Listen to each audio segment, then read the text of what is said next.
Welcome to Through the Bible with Les Feldick, a 30-minute walk through the Scriptures teaching in-depth Bible truths that change people's lives. Now, here's your host, Les Feldick. Okay, now we're ready to go once again. We're going to pick right up where we left off in our last program back at Revelation chapter 13. And we left off at verse 14, so we'll pick right up there again. And again, in case we have someone who has never watched our program before, we're just an informal Bible class. I'm just a layman. Don't address me as reverend or anything else. I'm just, as the introduction says, I'm just a common, ordinary rancher. I run cattle all the other days of the week, so this is just something the Lord has given us as frosting on the cake. And we do appreciate hearing from you. And if we can ever be of any help, feel free to call. And remember that our programs are all available on videotapes all the way back to Genesis chapter 1. Now, for those, again, of you who have just tuned in recently, we started on a Through the Bible trip back in Genesis, got up through Daniel, and then we had so much demand for a study of Revelation that we stopped through the Bible. And we're going to spend at least a little while in prophecy, and then we'll go back and hopefully start probably in Matthew 1 sometime down the road, and then finish on through the Gospels, the book of Acts, Paul's letters, and then by that time I hope the Lord has returned and we'll no longer have to teach. But whatever, let's pick up where we left off now last week in chapter 13 of Revelation, and drop down to verse 14 again. So this false prophet, now maybe we should clarify that again, this false prophet. Now let's see where the Bible delineates that. Come over to chapter 19, because otherwise you may wonder, well, where do you get these words? Well, I have to always maintain, it's in the book, just have to find where it's at. Over in chapter 19 of Revelation, verse 20. Here they're defined very clearly. Revelation 19, verse 20. And this, of course, is after the tribulation has run its course and Christ is returned. And then the beast, that is the Antichrist again, the one who headed up that bestial empire, the beast was taken, and with him the false prophet that wrought miracles before him. Remember what we just talked about before we ended our last program, and we're going to come back to it in a minute. And the false prophet that wrought miracles before him, with which he deceived them who had received the mark of the beast, and them that worshipped his image, these, what's the next word? Both. So these are men. And both of these men, born of women, raised up like any other child would be raised, but they become, you might say, tools of Satan. One the political leader, the other religious leader, and they have both been used of Satan, and they both now are cast alive into the lake of burning fire. They don't go to hell. They go immediately to the lake of fire. And then, if you want to take another reference, you come on over to, let's see, chapter 20.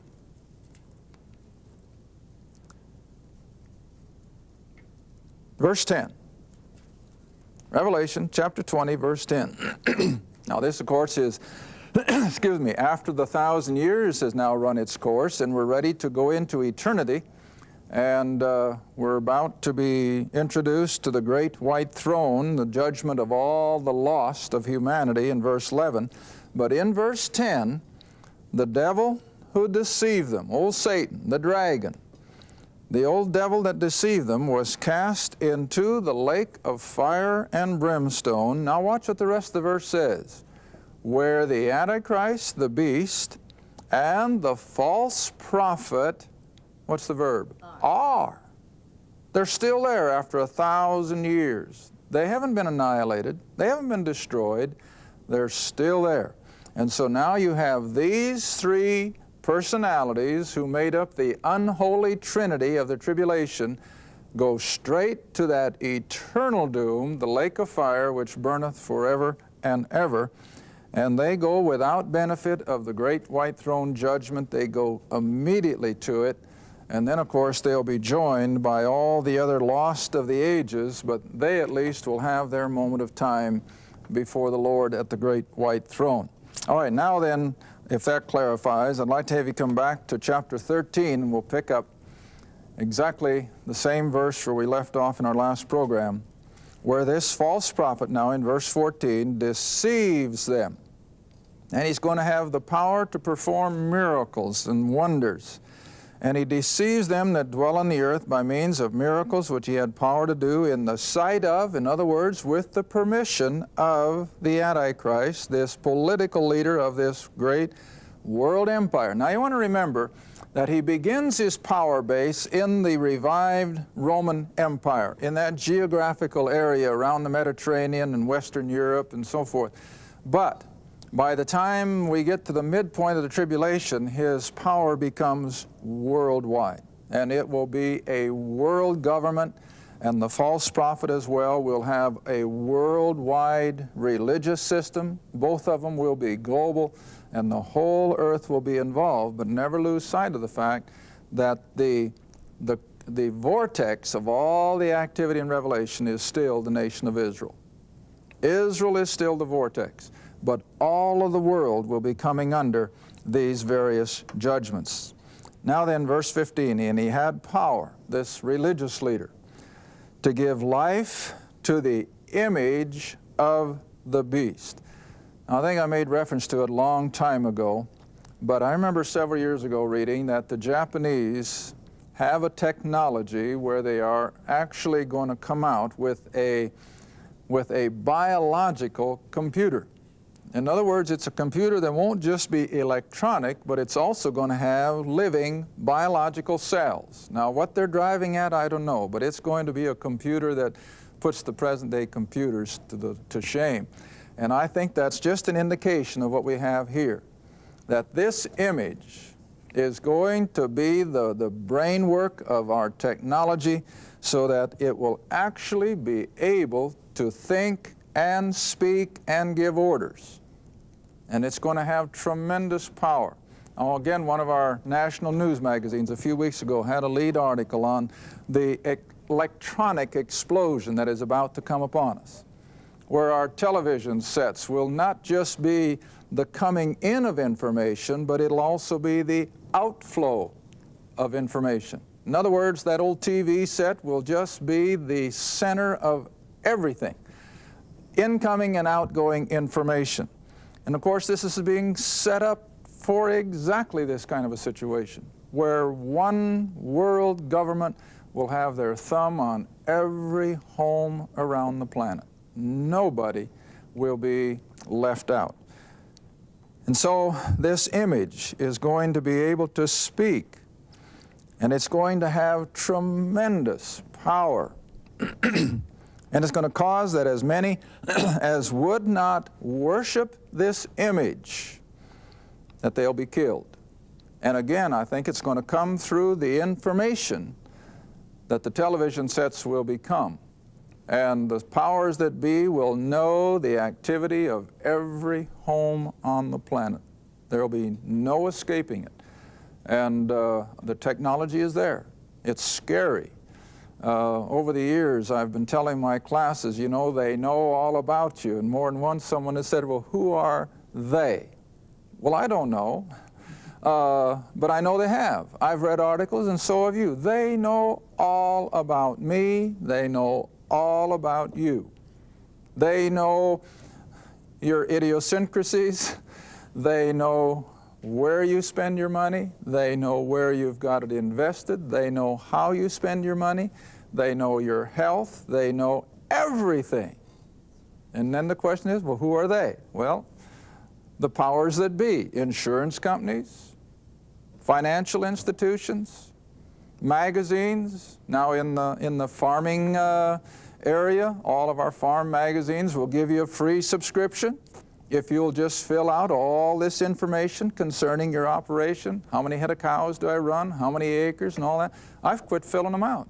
I'd rather pay for my subscription. They don't have to know. But see, this is what the world is doing. And I imagine it's the same in every other profession or occupation. They want to know everything about your business. And it seems so innocent, but it isn't. It's going to come back to haunt people that somebody out there knows everything about you. I always have to think years back already. Oh my land, this must go back into the early 70s, where a lady I knew was the private secretary of one of the families that owned one of our huge corporations. And her boss asked her to make reservations, I think, here in Tulsa. And they were up in one of the big Midwest cities. And so when she called down to a hotel here in Tulsa, and before she could get any further than giving her boss's name, the gal down here in Tulsa had already punched the computer, and she said, this is the kind of a room he likes, this is the kind of a rented car he wants, this is where he likes to eat. They had it all. And that was 20-some years ago. And so you see, today, they know all about you. They. Who are they? Well, anyway, verse 16.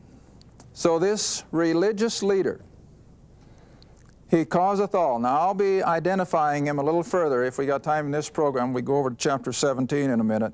But this great religious leader, this what the Bible calls the false prophet, causeth all, everybody living on the earth, small and great, rich and poor, free and bond, to receive a mark in their right hand or in their forehead, and that no man, no person, now of course the word man here involves women as well as anybody else, and no one might buy or sell except he has the mark of the beast, or his name, or his number. Verse 18, here is wisdom. Let him that hath understanding count or reckon the number of the beast, that is, of the power, the political system, the religious system, the whole bit. For it is the number of man, and that's always what in Scripture? 6. And so his number is 600, 6. That's where we get the 666. All right, now let's clarify. You and I don't have to worry tonight about receiving the mark of the beast. This is a tribulation event, and you and I, if we're believers tonight, will not be here. So we don't have to worry about it. Anyone who has not taken it for whatever reason, and I always give my classes room to think, everybody isn't immediately going to accept this demand to have this mark placed on their forehead or in their hand, just like Social Security would like to have everybody have direct deposit. But how slow are most people to accept it? They just don't want to do it. They want to see that check come in the mail. They want to be able to deposit themselves. So there's foot dragging, even though it's probably safer, it's faster. I use it, you know, direct deposit. I'm not afraid of it. But it'll be the same way with this mark of the beast. There will be multitudes of people who will drag their feet, and they're not going to take it right away, just simply because human nature being what it is. So it's not going to instantaneously take over. Now that, of course, will be a blessing in disguise, because you see, anyone who has not yet taken that mark of the beast will have an opportunity at salvation, as those 144,000 Jews will be proclaiming it. But if they have taken the mark, then they can preach their hearts out, and that individual will have no opportunity for salvation. He's doomed the minute he takes that mark of the beast. Now, what's the mark of the beast? Well, I've said long before most of the big wheels began to realize it, when I was just really a nobody, that I was convinced that this mark of the beast is nothing more than an 18-digit computer number. In other words, 3 sets of 6 numbers, or 6 digits. Now, of course, I think you're all acquainted with the little bars and lines on every product you buy, especially in our supermarkets. What's it called? The Universal Product Code. And even tonight, this is, I think, how close we are. The outside bars and the very middle bar have a value of 6. Now, it's not on your boxes of cereal and so forth. Some of the other numbers are. You might see a 2 or a 3 or 4. But unmarked, the outside left hand and the outside right hand bar has a value of 6, as does the center one. Now you see, all they have to do is expand this universal product code just a couple more lines and you will have 18 digits. And that is sufficient digits to give every human being on the face of the earth a separate number. Now, if they can keep track of products in a supermarket down to the last nitty-gritty, just by simply running those things over those scanners, then you better bet they're going to be able to keep track of every human being. In fact, from way back in the 60s, there is the largest computer on earth, located, I think, in Brussels, Belgium. And of course, it's an ancient, but I think it's still working. At least it was the last I heard. And that thing is so huge that it is, what, I think a city block, the building that houses it, a city block square. And that computer is very capable of keeping track of every human being on earth. So if you just simply bring this whole mark of the beast down to something that is so common already, a number, an 18-digit number of 666, and you've got the mark of the beast. Now, of course, we know that there have been areas here in America, Scandinavia tried it a couple of years ago, a cashless society. Can a community actually go for 30 or 60 days without ever using a checkbook or a billfold? And it works. But the only problem they've had is that the checkout lines start backing up because the people in these trials can never find their card in their purse and so forth. And so even our secular articles have suggested that if there was some way of putting a mark on the flesh, on the hand or on the forehead, so that all they'd have to do is just like you do with your items in the store, run it over a scanner, and there wouldn't even be a need for a card. It'd be right there. So it's all there. The technology is just simply waiting to be implemented. So the mark of the beast, have no fear of it. We've got all the evidence in the world that the precursors of it are with us. You and I use it every day. You can't go and get a driver's license without it. You can't file your taxes without it. And what is it? Your Social Security number. Now, that's not the mark of the beast. I'm not trying to scare anyone or anything like that. But America isn't the only nation with a Social Security system. You know, I was surprised here just a few months ago when I read that even most of the small nations of what we call the third world have Social Security systems, a welfare system. And every one of their citizens have a number. Germany years ago began tattooing a Social Security number on the heels of the newborn infant, even before they left the hospital. Great Britain has had it. And so all we're seeing is that the world is getting ready for the fact that they can't do anything without a number. And see, we're already so programmed to it. Kids can't start kindergarten anymore unless they have their Social Security number. And as I've already mentioned, how much are you limited if you don't have a Social Security number? All right, now just magnify that.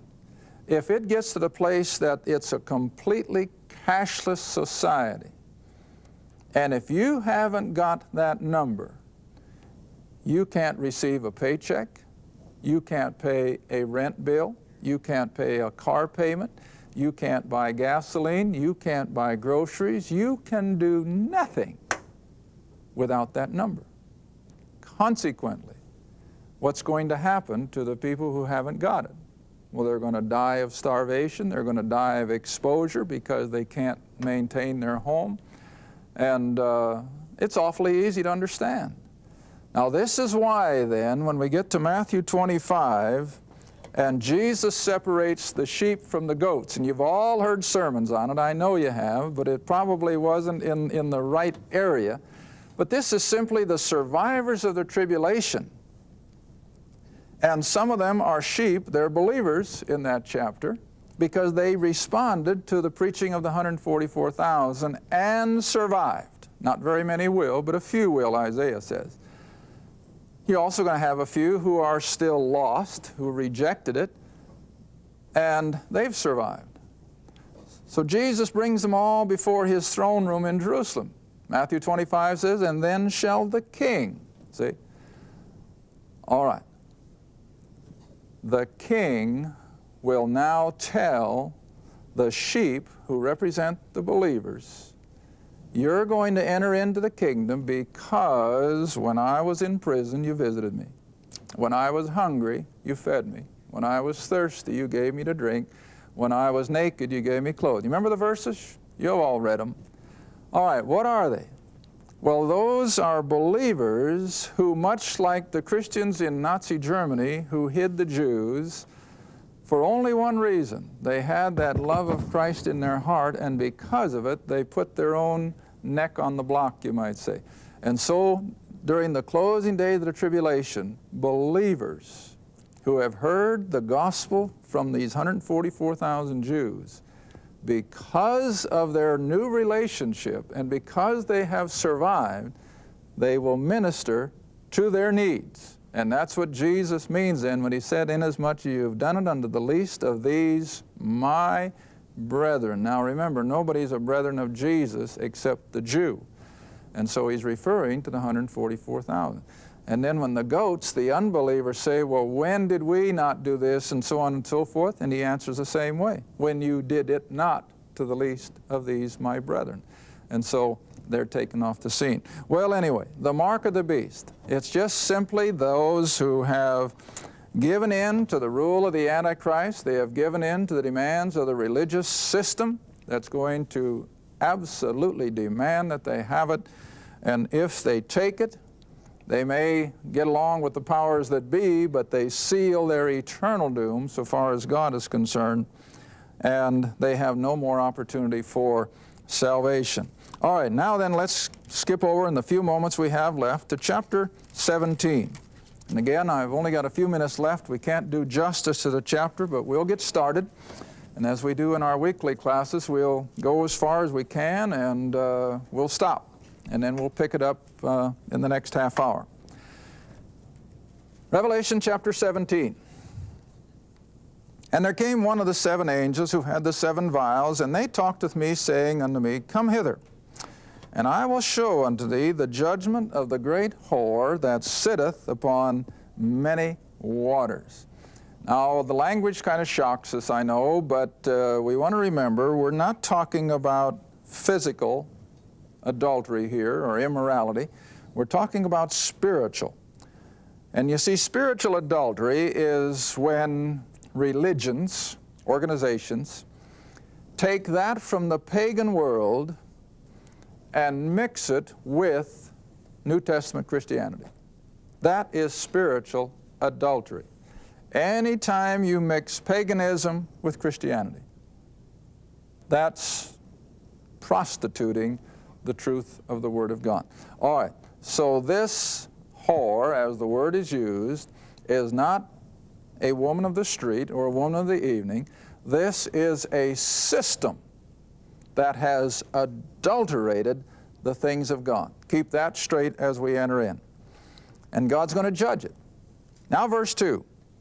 With this system, the kings of the earth have committed fornication, immorality, and the inhabitants of the earth have been made drunk with the wine of her immorality.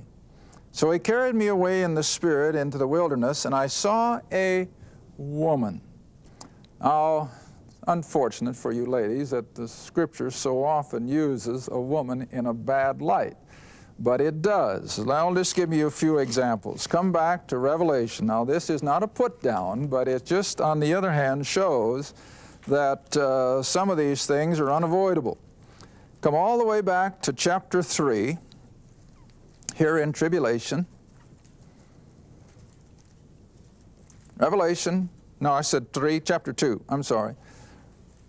Revelation chapter 2, and drop down to verse 20. Revelation chapter 2, verse 20. And Jesus, of course, is speaking to the church of Thyatira, and he says, "Notwithstanding, I have a few things against thee, because thou permittest that woman Jezebel, who calls herself a prophetess, to teach and to seduce my servants to commit fornication or immorality and to eat things sacrificed unto idol." Would you like to be that woman? Why, no. See, it's in a bad light. All right, now come all the way back to Matthew chapter 13, and then we're going to be out of time. I know we are. Matthew 13, verse 33. Matthew 13, verse 33. And another parable, Matthew 13, verse 33, "And another parable he spake unto them, the kingdom of heaven is like unto leaven." Now, in scriptural analogy, leaven is always referred to as what? Something evil, see? Sin is leaven.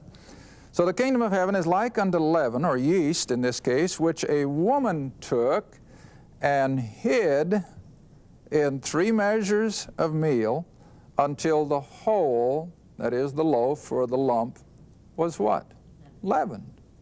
Now again, would you gals like to be in that position? No. This is used in a bad light, that it was a woman who was guilty of inserting evil into a situation, and consequently, of course, God was displeased with it. So anyway, now just for the few seconds we have left, if you'll come back to Revelation 13, this system then is referred to in the female gender. Revelation 17, weren't we? "And so he carried me away in the wilderness, and I saw a woman sit upon a scarlet-colored beast, full of names of blasphemy, 7 heads and 10 horns." Now here we have then a religious system referred to in the female gender.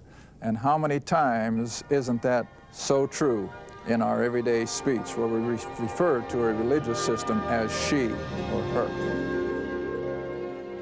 We want to invite you to visit lesfeldick.com, where you'll find all our programs available on audio, video, and in book form. You'll also find many of our on-location teaching seminars held across the country, as well as the popular Questions and Answers book and many other study materials. Just go to lesfeldick.com. Thank you for watching Through the Bible with Les Feldick.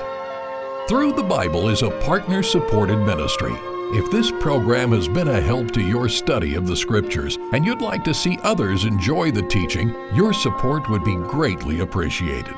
Write to us at Les Feldick Ministries, 30706 West Lona Valley Road, Kinta, Oklahoma, 74552. Or call 1-800-369-7856. Be sure to tune in next time to Through the Bible with Les Feldick.